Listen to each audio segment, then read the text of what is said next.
आज की joint family. Kesari की देवरानी और जेठानी सब साथ में रहती थी। सभी के मिलाकर कुल 6 बच्चे घर में थे। अभी तक तो सब ठीक रहता है, लेकिन बच्चे जैसे ही जवान होते हैं, केसरी के घर का माहौल ही बदल जाता है। देखिए दीदी, माना आप बड़ी हैं, लेकिन इसका ये मतलब नहीं कि आपकी निधि मेरी मीना के कपड़े पहन पहन कर कॉलेज जाए। अरे एक ही कॉलेज है, सब मीना को कहते हैं कि वो निधि के कपड़े पहनती है। अरे क्या बोलूं, बात ही नहीं मानती है। कितनी बार उसको कहा है कि खुद के कपड़े डाला कर। तू ना मीना को बोल दे कि ताला लगा दिया कर अपनी अलमारी में। दीदी ताले में क्या क्या रखी? आपके टिक्कू ने भी तो मेरे मेहुल की बैट तोड़ दी, अब बोलो उसे भी ताले में रखूं? अरे दीदी कुछ तो सिखाया होता बच्चों को, कैसे दूसरों की चीजों का इस्तेमाल किया करते हैं। अब तो सिम्मी को गुस्सा आ ही जाता है। दूसरे की चीजें?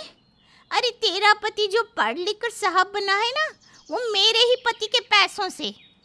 अरे हमने बच्चों को अच्छे स्कूल में इसीलिए नहीं डाला कि देवर को पढ़ा सके, और आज इतने सालों बाद देवरानी साहिबा दूसरे तीसरे कर रही है।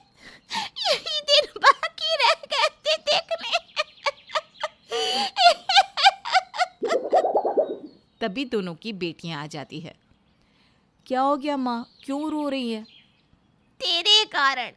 जो तू दूसरों के कपड़े पहनती है ना, वो दूसरे आकर तेरी सगी माँ को सुना रहे हैं। क्या है माँ, मीना को तो कोई परेशानी नहीं है, वो भी तो मेरे कपड़े पहनती है। और माँ मैं क्या करूँ, आप मुझे जीन्स पहनने ही नहीं देती तो मुझे मीना की पहननी पड़ती है। और तेरा भाई, तेरे भाई ने क्यों मेहुल की बैट तोड़ी बताओ? ये तो सिर्फ ट्रेलर है, पिक्चर अभी तो बाकी है। शाम को जब सबके पति घर आते हैं और खाने की टेबल सज जाती है तो माँ खीर लाओ ना जल्दी से। राजेश सारी खीर खा जाता है। अरे सुन तो, ये खीर चाची ने वो मेहुल। लेकिन तब तक देर हो चुकी थी। सारी की सारी खीर राजेश के पेट में, और ये देखकर मेहुल चिल्लाने लगता है।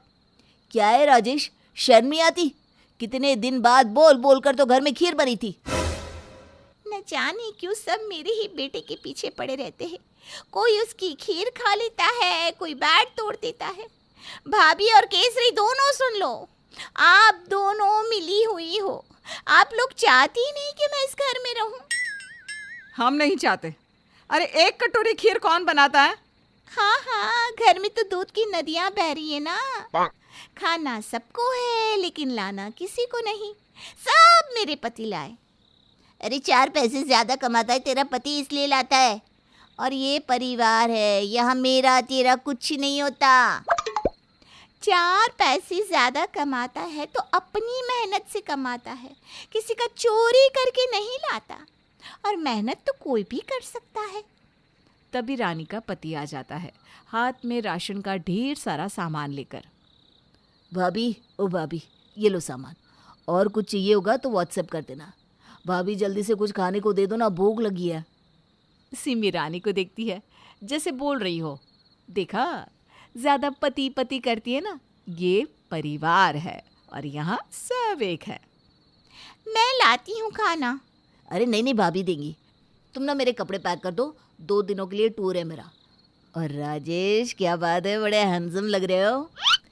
पापा मेरे हिस्से का खीर जो खा रहा है हैंडसम ही लगेगा। घर की औरतें देखती ही रह जाती है। सारे बच्चे लड़कर फिर एक हो जाते हैं, लेकिन औरतें लड़ती ही रह जाती हैं। और सामने से आ रही होती है मीना और निधि। देख लो रानी, तुम्हारी मीना ने मेरी निधि का सूट पहना है, वो भी सबसे महंगा वाला। उसे नहीं बताया कैसे दूसरे के कपड़े नहीं पहनते हैं। अभी खबर लेती हूँ मैं इसकी। रानी कमरे में चली जाती है। उसके जाने के बाद क्या दीदी, आप भी रानी की टांग खींच रही हैं। लेकिन ये क्या, तभी केसरी का बेटा राजेश सिमी की बेटी का बाल खींचकर भाग जाता है। अब सिमी की बेटी रोती हुई उन लोगों के पास आती है। देखिए ना चाची, राजेश भैया को बाल पूरे खराब कर दिए, अभी मुश्किल से चोटी बनाई थी। क्या है केसरी, क्यों नहीं सिखाती हो राजेश को? किसी की खीर खा जाता है तो इसके बाल ही खींच दिए।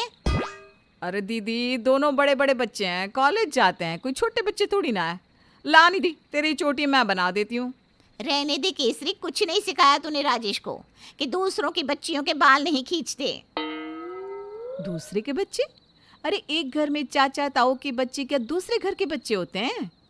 अब ये सवाल इस घर में रोज रोज उठाया जाता। बड़े लड़ते तो छोटे अपनी शरारतों से बाज नहीं आते।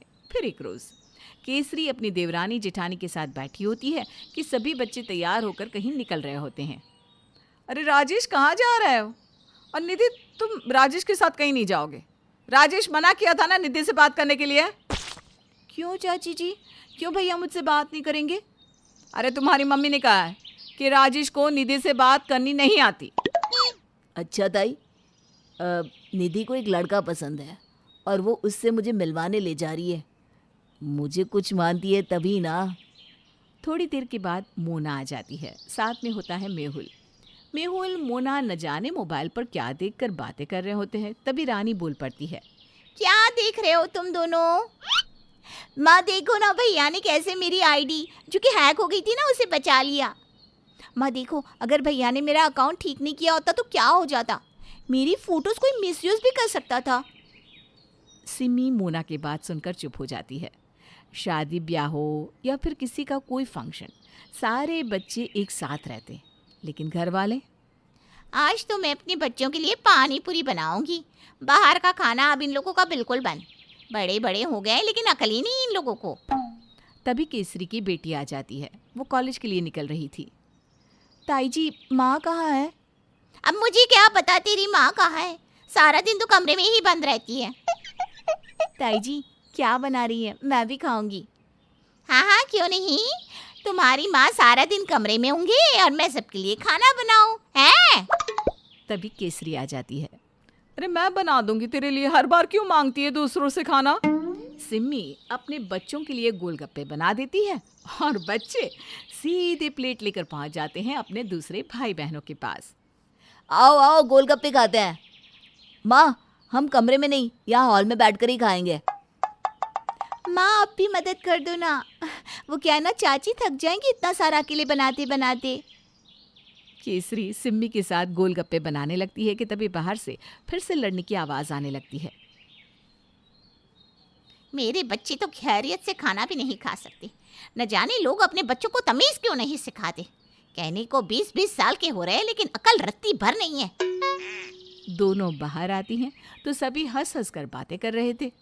पता है राजेश भैया, मेरे कॉलेज में जो नई टीचर आई है ना, वो आपके कॉलेज से आई है। हर बात पर अपनी पुरानी जॉब के बारे में बोलती रहती है। अरे माँ, चाची, आप लोग यहाँ क्यों खड़े हो? अरे जाओ ना, हम लोगों के लिए और गोलगप्पे लेकर आओ ना। तीनों देवरानी जेठानी अब किचन में साथ होती है। एक दूसरे को देखकर कहती हैं, हम लोगों को समझ जाना चाहिए कि हम भले ही अपने बच्चों के लिए आपस में लड़ते हैं, लेकिन ये बच्चे एक दूसरे से बहुत प्यार करते हैं। हाँ सही बात है। ये सारे कजिन्स एक दूसरे पर जान छिड़कते हैं।